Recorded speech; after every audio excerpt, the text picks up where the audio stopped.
main. Malam ini alhamdulillah ini tim-tim di belakang spotlight. Ini director saya sekaligus kameramen yang posisinya sedang digantikan sama kameramen juga. Oke. Yang ini rekan saya. Siapa namanya? Mike Noy ya. Itu sama rekan saya juga namanya. Yoga. Oke. Ini kita semua pengurus di klub Sancita Archery. Nah, sekarang alhamdulillah dapat undangan dari Radio Mega Suara FM Kuningan 89,8. Kita akan on air. Ada talk show ya untuk mengenalkan panahan di Kabupaten Kuningan.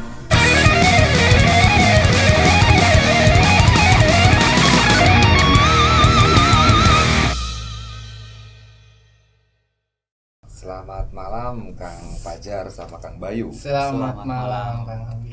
Sehat Kang? Alhamdulillah sehat. Gimana nih kabar di sini, sehat ya? Alhamdulillah sehat semuanya. Dari namanya Fajar dan Bayu ini alam semua. Kolaborasi kebetulan ini ya. Yang kebetulan ini ya. Benar-benar. Jadi antara angin dengan sinar matahari gitu. Mungkin satunya lagi teman-teman yang lainnya mewakili apa nih? Samudra. Wah, sebelum lebih jauh lagi, tadi kan kita udah ngasih pembukaan sama pendengar. Sancita Archery itu satu komunitas panahan, gitu ya. Boleh mungkin dikasih gambaran kepada pendengar dulu secara umum, Sancita Archery itu komunitas kah, klub kah, kemudian berada di mana nih, aktivitasnya ngapain aja? Gitu. Oke, untuk kami ya, Sancita Archery itu kita itu klub resmi. Iya. Alhamdulillah kita sudah terdaftar di induk kami yaitu Perpani ya, Persatuan Panahan Indonesia. Kita sudah punya SK-nya, Kang Bebe, Kang Adi, jadi kita legal. Kita sudah ternaungi secara hukum. Iya. Untuk kegiatan sehari-hari kita berada di lingkungan Islamic Center Kuningan. Oh, kita latihan di dekat sana. ya, situ. Latihan di sana. Pacuan kuda situ ya dekat. Iya, betul. Jalan baru situ. Jalan baru. Iya, betul. Seperti itu. Kita latihannya sih biasanya kalau tidak ada halangan tuh pada duhur, Kang. Pada duhur kita udah mulai standby sampai dengan secapainya. Wah. Itu setiap hari jadwalnya? Setiap hari, kecuali hari Minggu. Hari Minggu kita pagi-pagi. Oh. Ya, memberi kesempatan bagi masyarakat Kuningan yang ingin mengenal panahan. Insya Allah kita standby di sana untuk mengenalkan. Kemudian untuk fasilitas warga umum nih yang mau kenalan sama Sancita, nanti di sana dikenalin apa aja masyarakat umumnya? Oke, untuk pengenalan ya, untuk pengenalan kita sediakan fasilitas lapangan utamanya ya. Lapangannya insya Allah safety, karena panahan itu termasuknya sajam, Kang. Jadi kita nggak boleh sembarangan. Betul. Ya, betul. Ya, kita sediakan tempat yang safety, terus ada mentornya juga. Iya. Nanti barangkali udah punya alat ya, Kang ya, bisa langsung bawa. Kalau yang tidak ada alat, insya Allah kita sediakan. Disediakan Sewa. di sana juga. Iya. Sewa. Oke, termasuk untuk yang belum pernah pegang sama sekali bisa ya? Betul. Sangat bisa. Sesuai tema kita malam hari ini, memanah sunnah yang membangun karakter pemuda gitu ya. Iya. Emang benar nggak sih panahan itu adalah olahraga yang disunahkan? Betul. Betul. Betul sekali. Kalau mungkin pendengar ini bisa search ya, mungkin ada suatu hadis yang mengatakan di situ bahwa ajarilah anakmu berkuda, berenang, dan memanah. Dan di antara ketiga itu, kalau nggak salah ya, itu memanah yang lebih diutamakan. Terus kalau gitu berarti yang disarankan, disunahkan oleh Nabi itu memanah. Ada filosofi apa atau ada ajaran apa di memanah itu, kan? Kenapa memanah itu begitu menarik gitu? Begitu menarik, kenapa? Karena semenjak memanah ini, untuk saya pribadi itu banyak perubahan yang terjadi ya. Salah satunya dari segi emosional, dari segi temperamental itu bisa berkurang. Karena dengan memanah itu kita melatih fokus, melatih konsentrasi. Ketika kita sudah sering berlatih seperti itu akan bisa mengendalikan emosi kita.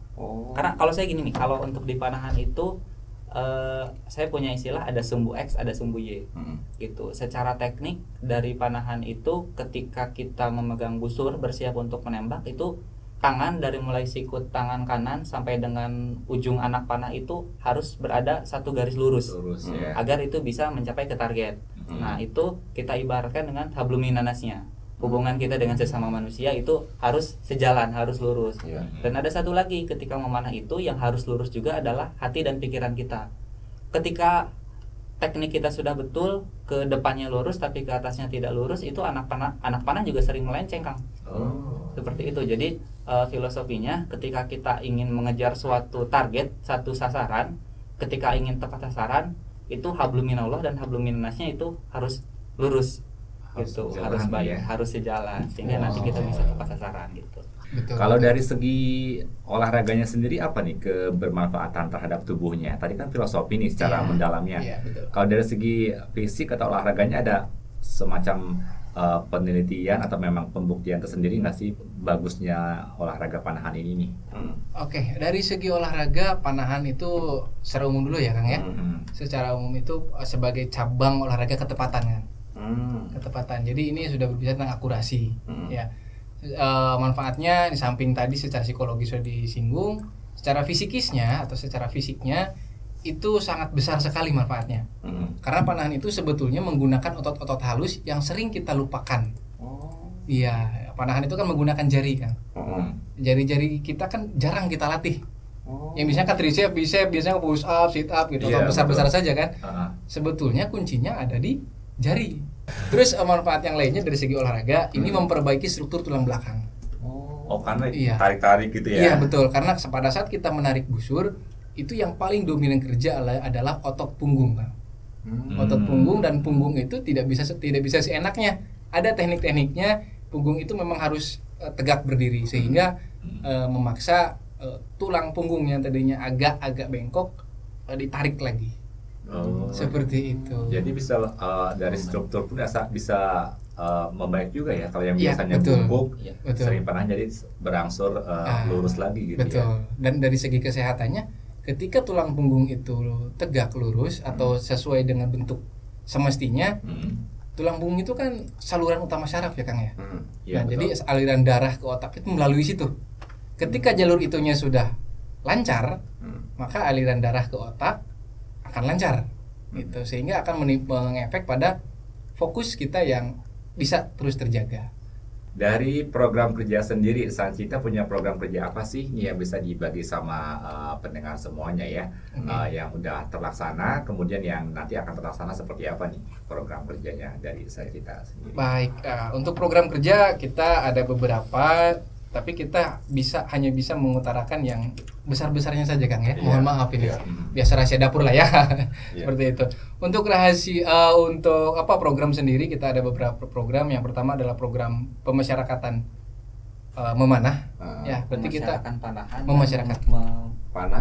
Jangan memanah masyarakat nanti mati. Masyarakatan panahan. Pemasyarakatan panahan. Jadi kita mengedukasi kepada seluruh masyarakat Kuningan yang ingin mengenal panahan. Boleh datang ke tempat kita belajar bersama-sama. Program yang kedua adalah membangun prestasi kan. Nah, prestasi di sini tidak hanya di klub saja, tapi kita juga ingin menyumbangkan bibit-bibit atlet panahan khususnya untuk Kabupaten Kuningan. Syukur bisa tembus ke provinsi bahkan nasional. Itu bidikan berikutnya adalah sosial. Nah, berhubung kami tempatnya di masjid juga, jadi kami insya Allah akan selalu melaksanakan kajian, entah itu terkait panahan, entah itu kajian tausiah dan sebagainya. Dan kita juga program sosialnya juga insya Allah ada. Nah, kalau untuk orang yang baru nih kayak saya sepertinya atau Rio ingin terlibat atau ingin masuk di Sancita, prosedurnya gimana Kang? Kita cukup bawa fotokopi KTP saja dan mengisi formulir. Sudah itu aja. Bawa fotokopi KTP. Udah ya? Gak usah bawa pacar Bang. Boleh lah bawa pacar lah, sambil foto prewedding nanti boleh. Terus setelah itu sah jadi anggota Sancita? Ya. Atau ada lagi? Ada administrasi dulu sih. Biasanya kita iuran per tahun ya Kang ya. Iuran per tahun ya. Dan jadi tiap tahun itu kita KTA-nya kita upgrade. Karena kalau nggak di-upgrade takutnya nanti disalahgunakan atau gitu. Terus kegiatan pertama setelah terdaftar nih, kita terdaftar nanti ngapain nih, diajarin apa aja? Oke, untuk program itu membership ya. Kita punya beberapa program terkait pembinaan di sini. Bidangnya pembinaan. Untuk membership itu ada lagi cabang lagi, ada sekedar hobi, ada juga prestasi. Gitu. Untuk hobi nanti kita diarahkan. Kita kasih beberapa jenis busur karena jenis busur itu banyak. Iya. Kita kasih satu-satu, silakan coba passionnya di mana nih. Oh, berarti setiap busur juga menentukan karakter orang ya? Betul. Apa betul. aja Kang? Saya jadi ingin lebih dalam. Oke. Busurnya apa aja sih? Untuk busur, Kang Bayu, silakan. Boleh. Busur itu ada busur tradisional dan ada busur yang modern ya. Kalau untuk tradisional mungkin kita mengenal ada cemparingan, kemudian ada horsebow. Horsebow itu biasanya dipakai sama pemanah-pemanah di atas kuda. Naik kuda kayak agim lah kayak gitu, naik kuda sambil manah. Kemudian kalau untuk ke prestasi yang sering dilombakan untuk tingkat nasional ataupun internasional itu ada recurve, ada compound. Dan itu mah sudah ada standar khusus Iya, gitu sudah ya? ada standarnya dan sudah diperlombakan juga untuk nasional dan internasional. Gitu. Si anggota baru tadi berarti harus punya perlengkapan memanah ya Kang ya? Betul. Karena seperti yang saya singgung di awal, panahan itu sifatnya identik, individu. Personal. Dan itu anatomik. Anatomik. Jadi teknik pun tidak bisa disamakan kan. Masing-masing sesuai dengan karakternya, sesuai dengan bentuk tubuhnya, sesuai dengan busurnya. Apa aja yang sudah dilakukan untuk memasyarakatkan memanah ini? Selain daripada program itu tadi ya, program kita untuk yang hobi, untuk yang prestasi, kita juga mengikuti beberapa event. Sempat mengikuti event dan menyelenggarakan event juga. Kita mengundang relasi-relasi kita karena kita juga sudah ada relasi-relasi dengan sekolah-sekolah yang menyelenggarakan ekskul panahan. Di mana aja tuh? Itu yang ada itu di Pondok Pesantren Binaul Umah Kuningan, kemudian di Ponpes Husnul Khotimah, Ponpes Al Mutajam itu ada. Itu sudah berelasi dengan kita. Jadi setiap kita mengadakan kegiatan, mereka kita undang. Nah, kalau ada sebuah karang taruna di desa kan, ingin anak-anak mudanya digembleng tentang panahan, Sancita bisa support atau bisa hadir di situ? Sangat bisa. Sangat bisa. Sangat bisa. Caranya gimana Kang? Oke, kita sangat menyambut baik ya Kang ya program itu karena itu juga termasuk program kami ya untuk masyarakat panahan. Nah nanti apabila akan ada satu komunitas atau kelompok yang seperti Karang Taruna tadi mau berlatih panahan atau mengenal panahan, bisa Karang Taruna yang datang ke tempat kita atau kita yang datang ke tempat beliau-beliau. Setelah tadi bagaimana mengenalkan panahan, betul, terus juga memasyarakatkan panahan. Sekarang untuk jalur prestasinya apa yang dilakukan Sancita kan? Oke, untuk jalur prestasi kita tadi ada pembinaan untuk jalur prestasi. Kita melakukan pembibitan kan, pembibitan dari usia dini dengan kelas ada kelas prestasi namanya. Iya. Itu pembinaannya kita latih dari awal dan langsung diarahkan ke kelas-kelas prestasi. Dan nanti dia di busurnya busur jenis apa, di kelas mana, kategori mana gitu maksudnya. Terus dari SDM-nya kita sendiri kita ada beberapa kru pelatih ya, beberapa kru pelatih. Kebetulan untuk pelatih kepalanya saya sendiri di sini. Alhamdulillah dapat kepercayaan dan bisa berbagi ilmu. Boleh sekarang sisanya untuk Kang Fajar dan juga Kang Bayu untuk menyapa-nyapa orang-orang di belakang yang mungkin sekarang lagi monitor atau mungkin mereka-mereka beliau-beliau yang sudah cukup banyak membantu ya dalam karir Sancita sampai sejauh ini. Silakan mau nyapa siapa aja bebas. Oke, di kesempatan ini mungkin saya mau menyapa pertama induk kita nih, organisasi kita, para pengurus-pengurus dari Perpani Pengcap Kuningan, Pak Ketua Pak Haji Lili, kemudian Pak Juli, Ketua Harian, kemudian yang lainnya yang nggak bisa disebutin satu-satu mungkin ya untuk di organisasi, kemudian keluarga besar Sancita Archery Club, keluarga besar Sancitanya sendiri, komandan kita Kang Farhan, mudah-mudahan lagi dengerin nih lagi monitor ya. Iya. Kemudian ada sesepuh kita nih Kang di klub, ada Om Hendy, ada Om Tongki, kemudian pelatih kita yang tersayang, Coach Mul namanya. Dan tak lupa juga nih rekan-rekan seperjuangan para founder, ada Kang Yusuf, kemudian Teh Lulu, Kang Noi, sama Kang Dadang. Kang Dadang, betul. Awalnya 6 gitu ya. Dia berenam. Oh, dia berenam. Ya, ada cewek juga ya? Ada cewek, Teh Lulu ya. Teh Lulu. Oke, itu dia beberapa orang tentunya kita nggak boleh melupakan ya orang-orang yang sudah mensupport kita, apalagi yang mensupport kita dari benar-benar nol banget. Betul sekali. Karena sekarang kita bisa berkarya lebih leluasa. Iya, jangan lupa sejarah ya. Berarti. Iya, betul. Jas merah. Karena orang-orang tersebut Sancita betul, iya, betul.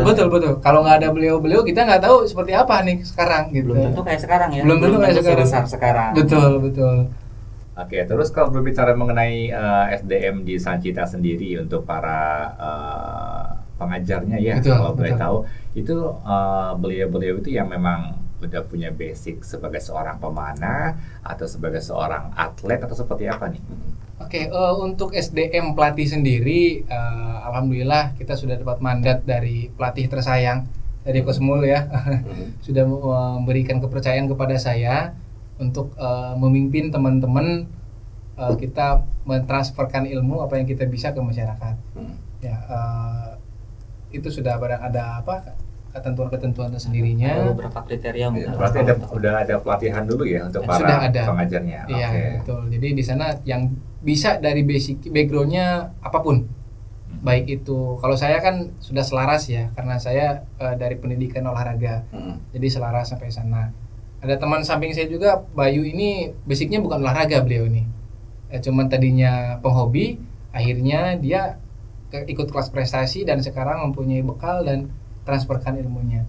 Berarti kalau gitu Sancita sudah punya berapa atlet lah bisa dikatakan yang memang fokus ke prestasi. Untuk atlet sendiri kita ada beberapa ya untuk di kelas barebow. Kelas barebow ini kelas busur tanpa aksesoris apapun. Ya.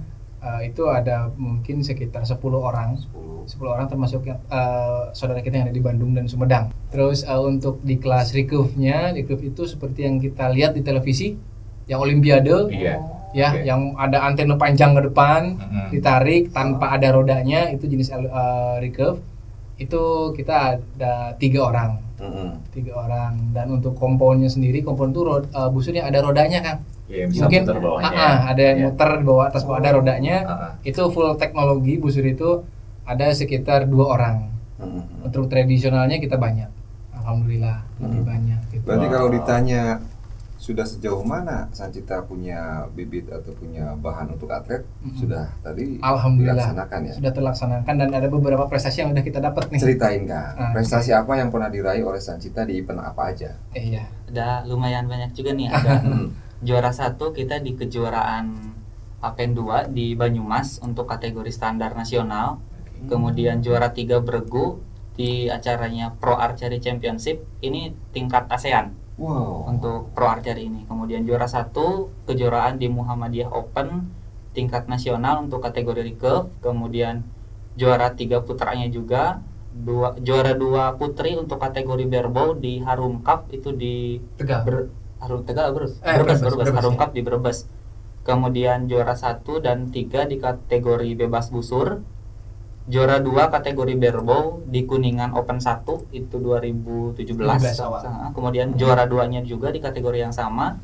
Kemudian juara 3 kategori barebow bergu di Fast Open tingkat nasional. Juara 1 kategori barebow individu di Fast Open tingkat nasional. Dan juara 3 kategori barebow bergu di Merapi Archery Championship di Yogyakarta itu tingkat nasional juga. Mantap ya. Banyak, siapa-siapa aja Kang pelaku-pelaku itu? Yang dapat medali itu salah satunya saya, alhamdulillah. Dan rekan saya juga termasuk ini juara. Kuningan Open 1 ya Kang ya. Kuningan 1 kemarin saya alhamdulillah dapat di Muhammadiyah. Itu kan lomba itu ada 2 kategori, ada 2 kelompok atau ada 2 jenis lomba, outdoor dan indoor. Untuk outdoornya saya bermain di kelas recurve itu 70 meter kan. Prestasi saya lupa tadi masuk per 8 besar Porda Jawa Barat kemarin. Porda masuk. Terus mewakili Kabupaten Kuningan kali itu. Kabupaten Kuningan. Terus untuk yang standar nasional tadi yang Apen 2 alhamdulillah itu di jarak 30 meter saya juga. Alhamdulillah gitu. Terus untuk kategori barebow ada owner kita, ada komandan kita Kang Farhan. Itu di kelas barebow. Terus Kang Teta juga, Kang Rondi juga. Kang Teta orang Bandung, Cibiru. Kang Teta di Sumedang. Dan untuk yang putrinya Teh Tika. Teh Tika di SMA 3. Sekarang udah lulus. Terus berikutnya satu lagi yang Amu Tajam kelewat ya, Amu Tajam Championship itu Akbar. juara 3 di standar nasional dan juara 1 di kelas birbaunya untuk junior. Alhamdulillah. Ini udah banyak banget bibit Alhamdulillah. prestasinya. Dan jangan sampai kecolongan. Sancita pun apakah menjual juga untuk orang-orang yang pingin beli alat-alat panah, bisa juga? Ada. Store-nya Insya Allah ya, ada. Kita store-nya. punya store, toko offline-nya, toko online-nya Insya Allah kita ada. Di mana Kang kalau offline? Untuk toko offline-nya kita berada di lingkungan Islamic Center kan. Oh, tetap Di lantai situ 1 ya. Kita di base camp-nya di situ. Ya, untuk online-nya ada salah satu di marketplace lah. Sejauh ini apa yang mau dilakukan nih dari mulai sosialisasi atau pengenalan prestasi dan menjurus ke usaha, ke depan mau seperti apa? Alhamdulillah ya. Harapan kami ke depan itu kami mungkin bisa membantu mengangkat perekonomian Kuningan. Semoga kami pun sangat menanti bagi rekan-rekan para pendengar semua yang barangkali mempunyai keterampilan untuk membuat anak panah, mungkin bahkan busurnya atau aksesoris yang lainnya, sangat kita tunggu seperti itu. Terus untuk kedepannya kita juga ingin lebih jauh lagi untuk menjangkau aspek sosialnya, Kang. Karena kita juga bukannya bagaimana, karena kita bergerak di mengutamakan sunnah, jadi kita juga ingin membantu orang-orang yang sangat memerlukan seperti itu. Terus yang berikutnya kita juga ingin mengangkat prestasinya jelas ya. Kita di bidang olahraga pasti nggak akan jauh dari prestasi.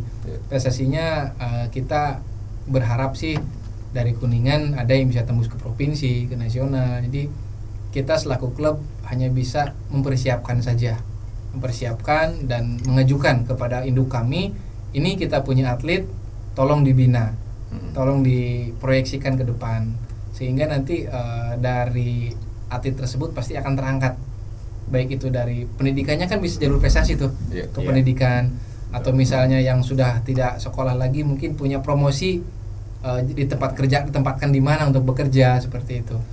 Dan kita juga ada satu mimpi yang masih kami usahakan, yaitu ingin membuat event skala internasional, kan.